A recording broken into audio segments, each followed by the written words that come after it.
যত এই ধরনের বিল্ডিং প্ল্যান স্যাংশন নেই, অবৈধ কারখানা আছে, বিশেষ করে কসবা, তিলজলা, মমিনপুর, ইকবালপুর সহ এই এলাকাতে ইমিডিয়েটলি একটি ইন্টারনাল অডিট করে যাদের যাদের বিল্ডিং প্ল্যান স্যাংশন নেই তাদের ইলেকট্রিসিটি ডিসকানেক্ট করার জন্য আমাদের পৌর নগর উন্নয়ন সচিবকে নির্দেশ দেওয়া হয়েছে একদিনের মধ্যে ওই অবৈধ স্ট্রাকচার ভেঙে ফেলার জন্য টিএমসির উদ্যোগে কলকাতা পুলিশের সাহায্য নিয়ে, এবং একইভাবে টিএমসি কে বলা হয়েছে এই ধরনের অবৈধ বিপজ্জনক কারখানাগুলিতে জলের লাইন কেটে দেওয়ার জন্য। আমরা একে জিরো টলারেন্সের নীতি जो हो रहा मैम बहुत गलत हो रहा मैम, हम लोग के साथ इंसाफ नहीं हो रहा है। हम लोग को क्या है नहीं ये बहुत गलत हो रहा है, ये चीज बहुत गलत हो रहा है, बहुत गलत हो रहा है, ये नहीं हो रहा है। অবৈধ নির্মাণ নিয়ে প্রশাসনের জিরো টলারেন্স নীতি ঘোষণার পরে কুইক অ্যাকশনে নেমেছে বুলডোজার। কোপ গিয়ে পড়েছে এলাকার বাসিন্দাদের উপরে। দীর্ঘদিন ওই এলাকায় এইসব বিল্ডিংয়েই তারা থাকতেন।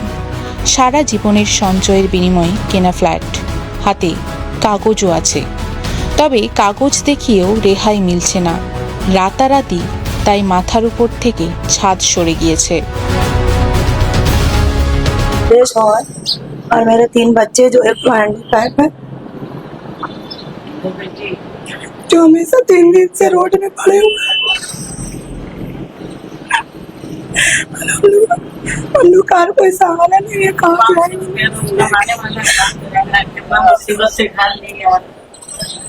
हम लोग गजावर जो है लेबर में काम करते हैं, रोजाना 400-500 रुपया इतना मुश्किल से जोड़ जोड़ के घर खरीदा, और बोलिए एक बार यहाँ के राताराती पूरा बिल्डिंग छोड़ रहे हैं। ये तो कानून अच्छा नहीं है ना, हम लोग पर इतना जुल्म क्यों कर रहे हैं लोग? पहले बोलना चाहिए था, हम लोग घर ही नहीं खरीदते, गलती बाड़ी वाला ही थी, हम लोग तो बाड़ी वाले नहीं करते थे, ने यहाँ पे क्या कर सकते हैं। हम लोग का पास फ्लैट का पेपर है, लेकिन पुलिस बोले बिल्डिंग ही नहीं है। 15 लाख में खरीदे, बोलिए अब हम लोग कहाँ जाएंगे? कोई कहाँ से हम लाएंगे फिर पैसा कि हम 20-25 लाख कहाँ से लाएंगे फिर घर लेंगे? है मेरा छोटा छोटा बच्चा है, हम कहाँ, पूरा समाज तबाह बर्बाद हो गया, हम कहाँ जाएंगे, क्या करेंगे?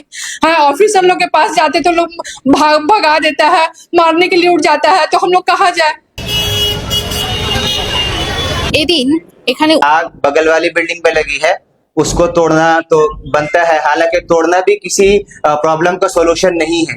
जो मुजरिम हैं, जिन्होंने जुर्म किया है, उनको सजा देनी चाहिए, जेल कीजिए, पेनल्टी कीजिए, और अगर जरूरत पड़े तो उनको फांसी दीजिए। लेकिन बिल्डिंग डिस्ट्रॉय करना किसी मसले का हल नहीं है, और ये किसी हुकूमत ने इस हुकूमत से पहले नहीं किया है।